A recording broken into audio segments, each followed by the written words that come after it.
اعوذ باللہ من الشیطان الرجیم بسم اللہ الرحمن الرحیم۔ میں سید محمد فصیح الحسن شاہ درگاہ عالیہ چورا شریف تحصیل جان ضلع اٹک سے مخاطب ہوں۔ میری نظر سے انجینئر محمد علی مرزا کی ایک ویڈیو گزری ہے جس میں وہ بڑے متکبرانہ انداز میں یہ کہہ رہا ہے کہ میں قرات کو تجوید کو میں جانتا ہوں، اور علماء جو ہیں وہ قرآن کو مجہول پڑھتے ہیں، وہ قرآن کو تجوید کے ساتھ پڑھنا نہیں جانتے۔ تو یہ میں الیکٹرانک میڈیا کے تھرو اس تک یہ پیغام پہنچانا چاہتا ہوں، اس کو یہ چیلنج کرنا چاہتا ہوں کہ تم آؤ عوام کی عدالت میں، میڈیا کے سامنے آؤ، عوام کے سامنے آؤ۔ جو کیمرہ تم نے اپنے کمرے کے اندر چھپا کے لگایا ہوا ہے اسے کبھی باہر تو نکالو۔ تم آؤ عوام کے سامنے، میں بھی تجوید سے قرآن پڑھتا ہوں اور تم بھی تجوید سے قرآن پاک کو پڑھو، قرآن پاک کو تجوید سے قرات کرو، تو پھر عوام دیکھے گی کہ اصلیت کیا ہے، تمہاری قابلیت کیا ہے۔ حضور علیہ الصلوۃ والسلام نے ارشاد فرمایا، اقرأوا القرآن بلحون العرب واصواتها، کہ قرآن کو عرب کے لب و لہجہ کے مطابق اور ان کی اصوات کے مطابق تم قرآن کریم کو پڑھا کرو۔ اور تم متکبرانہ انداز میں یہ بھی کہہ رہے ہو کہ امام کعبہ بھی جو ہے وہ بھی صحیح طریقے سے تلفظ ادا نہیں کرتے۔ میں ان سے زیادہ، تم تاثر یہ دینا چاہتے ہو کہ میں ان سے زیادہ سمجھتا ہوں۔ اب یہ ایک کامن سینس کی بات ہے، ہر انسان یہ سمجھ سکتا ہے کہ عربک لینگویج جو ہے وہ ایک عربی زیادہ سمجھے گا یا ایک اجمی زیادہ سمجھے گا۔ تو میرا یہ تم کو چیلنج ہے کہ تم عوام کے سامنے آؤ، اس کیمرے کو کبھی باہر نکالو۔ تم تو اپنے اس احاطہ کے اندر رہ کر، اس کمرے کے اندر رہ کر تم باتیں کر جاتے ہو، لیکن کبھی عوام کے سامنے آؤ، اپنے کیمرے کو کبھی باہر نکالو، میڈیا کے سامنے آؤ۔ میں بھی آتا ہوں، تم بھی تجوید کے ساتھ قرات کرو، میں بھی تجوید کے ساتھ قرات کروں گا۔ اور دوسرے نمبر پر تم نے یہ بارہا مرتبہ کہا ہے کہ جو پیران کرام ہیں، جو مشائخ اعظام ہیں، وہ تو قرآن کو سمجھنا تو کیا، قرآن کو تجوید کے ساتھ پڑھنا بھی نہیں جانتے۔ تو ہم تو یہ بات برملا کہتے ہیں کہ جو لوگ دین اور شریعت، قرآن و سنت کے علوم سے بے بہرا ہیں، ہم تو خود ان کے خلاف ہیں۔ ہم کب ان کو حق پہ کہتے ہیں؟ جن کے پاس قرآن و حدیث کا علم نہیں ہے اور جو بے روپیے ہیں، وہ اپنا بھیس بدل کر علماء اور مشائخ کی صف میں آ کے کھڑے ہو جاتے ہیں اور پھر پوری صف پہ وہ جو ہے وہ دھبا بن جاتے ہیں۔ اور قرآن و حدیث کے علوم سے بے بہرا لوگ، وہ تو جب اس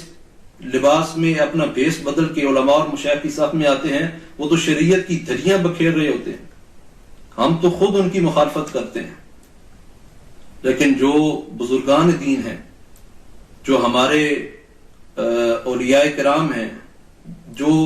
قرآن و سنت پہ عمل کرنے والے ہیں، جو قرآن و سنت کو سمجھنے والے ہیں، جو ہمارے اکابر ہیں، جو ہمارے اساتذہ ہیں، جو ہمارے علماء ہیں، جو ہمارے اسلاف ہیں، وہ ہمارے سر کا تاج ہیں۔ ہم ان کی دل و جان سے تکریم، عزت اور قدر کرتے ہیں۔ ہمارے تو اولیاء ہمیں یہ درس دے گئے کہ جس کی کہ ہم ہر اہل غیرے کو مرشد اور پیر اور رہنما اور رہبر نہیں مانتے۔ ہمارے اسلاف تو ہمیں بتا گئے کہ جس کی ہر ادا سنت مصطفیٰ، ایسے پیر طریقت پہ لاکھوں سلام۔ اور ہمارے علماء نے، تم تو اب اپنے کمرے میں بیٹھ کر اور متکبرانہ انداز میں یہ باتیں کرتے ہو نا کہ دین کو 1400 سال میں یہ تاثر دیتے ہو کہ 1400 سال کی تاریخ میں صرف تم نے ہی دین کو سمجھا ہے، صرف تم نے ہی قرآن و حدیث کو پڑھا اور سمجھا ہے، اور یہ متکبرانہ انداز میں تم باتیں کرتے ہو اور یہ باتیں سمجھاتے ہو۔ ہمارے اسلاف ہمیں پہلے ہی بتا گئے کہ علم و بعد فقر کماوے کافر مرے دیوانہ ہو۔ علم اور عمل کے بغیر درویشی اور فقر جو ہے وہ حاصل نہیں ہوتا، اس کے ہم قائل ہیں۔ لیکن تم مطلقاً کہہ دیتے ہو کہ کوئی پیر بھی آج کے دور میں وہ قرآن کو سمجھنا تو کیا، قرآن کو صحیح طریقے سے تجوید کے ساتھ پڑھ بھی نہیں سکتا۔ تو تجوید کے حوالے سے تو میں تمہیں اوپنلی چیلنج کر چکا ہوں۔ تو اب دوسرا میرا چیلنج ہے کہ تم عوام کے سامنے آؤ، اپنے کیمرے کو باہر نکالو، میڈیا کے سامنے آؤ، میں بھی آتا ہوں، قرآن کی جس آیت کو تم کہو گے میں اس کا گرامیٹیکلی انالائز کروں گا، جس کلمے کو کہو گے میں بتاؤں گا کہ یہ کلمہ کی کون سی قسم ہے، یہ اسم ہے تو اس کی کون سی علامات ہیں، اگر الف لام اس پہ داخل ہے، شروع میں داخل ہے تو یہ کون سی قسم ہے الف لام کی، اگر آخر میں تنوین ہے تو تنوین کی کون سی قسم ہے، یہ معرب ہے کہ مبنی ہے،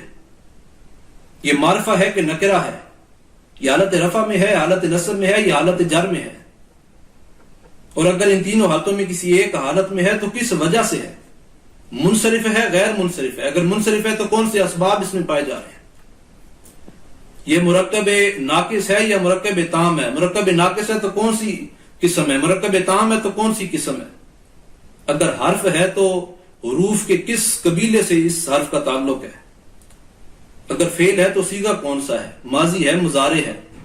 معروف ہے مجہول ہے، مرفوع ہے یا منصوب ہے یا مجزوم ہے، اگر منصوب یا مجزوم ہے تو کس وجہ سے ہے، یہ غائب کا صیغہ ہے، حاضر کا صیغہ ہے یا متکلم کا صیغہ ہے، اور یہ اسم الفاعل ہے، اسم المفعول ہے، اسم الظرف ہے، اسم صفت ہے، اسم مبالغہ ہے، اسم تفضیل ہے، یا فعل تعجب کا ہے، یہ صیغہ کون سا ہے، یا اسم آلہ ہے یا اسم ظرف ہے، اور فعل کے بعد جو کلمہ آ رہا ہے وہ فاعل بن رہا ہے، نائب الفاعل بن رہا ہے یا مفعول بن رہا ہے، اگر مفعول بن رہا ہے تو مفعول کی کون سی قسم آ رہی ہے، اور پھر یہ حال بن رہا ہے، تمیز بن رہا ہے، اور پھر جملے کے بارے میں بتاؤں گا۔ یہ الحمدللہ میں کوئی تکبرانہ لہجے میں یا تکبر کی وجہ سے میں بات نہیں کر رہا، تحدیث نعمت کے طور پہ بات کر رہا ہوں کہ اللہ تعالیٰ نے دین کے علم کی خیرات کا کچھ نہ کچھ حصہ عطا کیا ہے بحمداللہ تعالیٰ۔ تو میں تمہیں جملے کے بارے میں بتاؤں گا کہ یہ صلہ بن رہا ہے، صفت بن رہا ہے، یہ خبر بن رہا ہے، یہ حال بن رہا ہے، یہ جملہ معترضہ ہے، یہ جملہ ابتدائیہ ہے، مستانفہ ہے، مفصلہ ہے، مبینہ ہے، مفسرہ ہے، معللہ ہے، یہ جواب قسم ہے، یہ شرط کی جزا ہے، یا یہ جواب ندا ہے، یہ جملہ کیا ہے، اس کی جملے کی اعرابی حالت یہاں پہ کیا ہے، یہ ساری چیزیں تمہیں میں بتاؤں گا۔ قرآن کی جس آیت کی بھی، جس آیت پہ تم انگلی رکھو گے میں اس آیت کا گرامیٹیکلی انالائز کروں گا، اور پھر ساری عوام کے سامنے میں تمہیں جو آیت کہوں گا تم اس کا گرامیٹیکلی انالائز کر کے دینا، تاکہ عوام دیکھے تو صحیح، تاکہ عوام تمہاری قابلیت اور تمہاری اصلیت جانے تو صحیح، پھر جو فیصلہ ہے وہ عوام کی عدالت میں ہم رکھ دیں گے، فیصلہ پھر عوام کرے گی، علماء کریں گے، تاکہ عوام یہ جان لے کہ حق کیا ہے، باطل کیا ہے، اصل کیا ہے، نقل کیا ہے، جھوٹ کیا ہے، سچ کیا ہے، تو تاکہ ہماری جو عوام ہے اس کو، تم تو اپنے کمرے میں بیٹھ کر یہ باتیں کر جاتے ہو اور کسی کے سامنے آنے کی تم ہمت نہیں رکھتے۔ میں تو کہتا ہوں کہ مجھ جیسے جو ابھی طفلان مکتب ہیں، تم مجھ جیسے لوگوں کے سامنے آ کے بات نہیں کر سکتے، ہمارے علماء، ہمارے اساتذہ، ہمارے اکابرین کے سامنے آنا تو تمہارے پاس کی بات ہی نہیں ہے۔ تم تو اپنے کمرے میں بیٹھ کر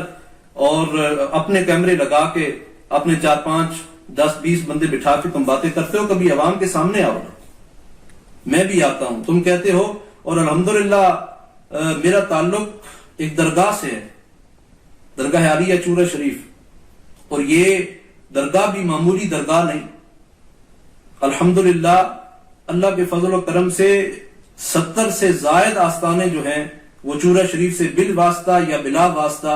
وہ فیض یاب ہیں اور چورہ شریف سے ریلیٹڈ ہیں، اور 4 5 10 سال نہیں ہوئے چورہ شریف کو آباد ہوئے، تقریباً 150 سال کا عرصہ گزر چکا ہے چورہ شریف کو آباد ہوئے۔ تو میں چورہ شریف کے ایک فرد کی حیثیت سے تمہیں یہ چیلنج کر رہا ہوں کہ تم آؤ عوام کے سامنے، تم بار بار یہی اپنے متکبرانہ انداز سے، اپنے لب و لہجہ سے، اپنے طرز کلام سے تم یہی تصور دے رہے ہو کہ آج تک کے جو علماء ہیں، جو پیران کرام ہیں، وہ صحیح طریقے سے قرآن نہیں پڑھ سکتے، وہ قرآن کو سمجھ نہیں سکتے۔ تو میرا تمہیں چیلنج ہے کہ عوام کے سامنے آؤ، قرآن کو تجوید کے ساتھ میں بھی پڑھوں گا اور قرآن کریم کی آیات کا گرامیٹیکلی انالائز بھی کروں گا، اور تم بھی قرآن کریم کی قرات جو ہے وہ تجوید کے ساتھ کرنا اور قرآن کریم کی آیات کا گرامیٹیکلی انالائز کرنا، تاکہ دودھ کا دودھ اور پانی کا پانی ہو جائے۔ السلام علیکم ورحمۃ اللہ۔